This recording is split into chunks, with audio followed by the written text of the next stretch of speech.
Makael McDonald!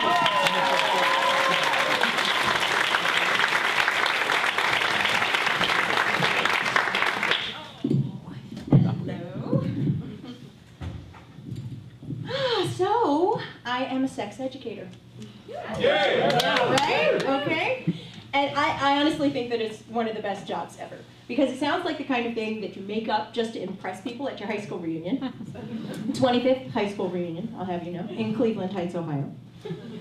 And so, you know, Bob over there, he's a pediatric podiatrist, and Sally over there, she works in IT at the local library, and I get paid to talk about blowjobs and bondage and gangbangs. Oh my! Totally awesome. And besides, in what other career is my liter-sized bottle of lube going to be considered a tax write-off? Now, I came out to my family as a kinky freak, personally, in about 2005, which was a huge relief. Because now when my father comes to visit, we'll go hike Multnomah Falls, and then we'll go see the Japanese garden, and then we'll go to Shebop.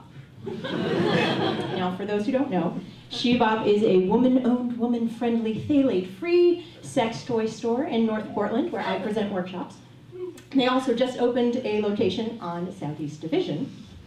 And it's really nice to know that gluten-free, organic, cruelty-free vegan lube has a home, because Portland. Now, sometimes people ask what it is that I get out of this job. And of course, I love making a difference in people's lives. And I do truly believe that sex and sexuality is just one healthy, normal part of being a human being. But I also know myself as a rule follower. I'm the person who stops at a stoplight at 3 a.m. and waits, and then gets out of the car and pushes the crosswalk button and gets back in the car and waits for the light to change. But with this job, I get to be safe and supportive and professional, and I also get to be kind of edgy and risky and rebellious, and it's kind of like taking a bottle with the wrong recycling symbol and putting it in the recycling bin like every single day. Fuck the system! I'm such a rebel. But for people who grew up with me, it's really not that much of a surprise that I do this kind of work, because I've always was a highly sexualized child, which to me was a point of pride. I figured, you know, I was a prodigy, like Mozart. And so, for example, when I was 10 years old, I was an avid reader of the Penthouse Forum.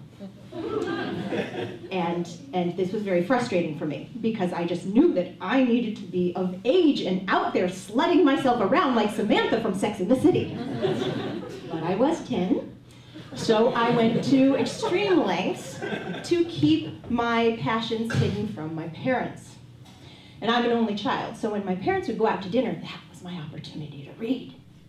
And I would turn the TV on first thing so that it would be hot to the touch when they got back home. And I would read in the light of the hallway so that it would remain dark in their bedroom so they couldn't see anything when they drove up. But first, I had to, well, let me just tell you, I was the LeBron James of sneak. Yeah.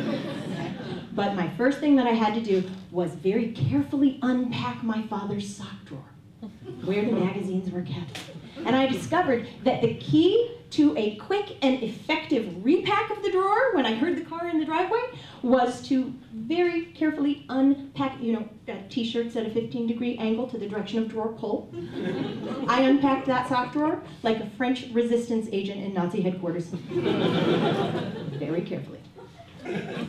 But what I was after was not the pictures. I was there for the stories. The stories were fascinating. And I remember some of them. There was one guy who was going on a road trip, and he picked up a woman who was hitchhiking, and they had amazing sex in the car and in the field and like all these places. And there was one guy who went to his neighbor's house for a pool party, and they swapped wives. Yes.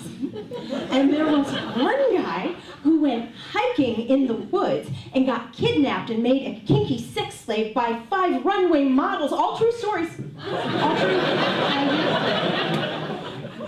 And I actually did that hitchhiking kind of thing in 2007, and I've done the swapping thing, so I guess that means that life does imitate art, and my models should be along any minute now. But, you can talk to me later.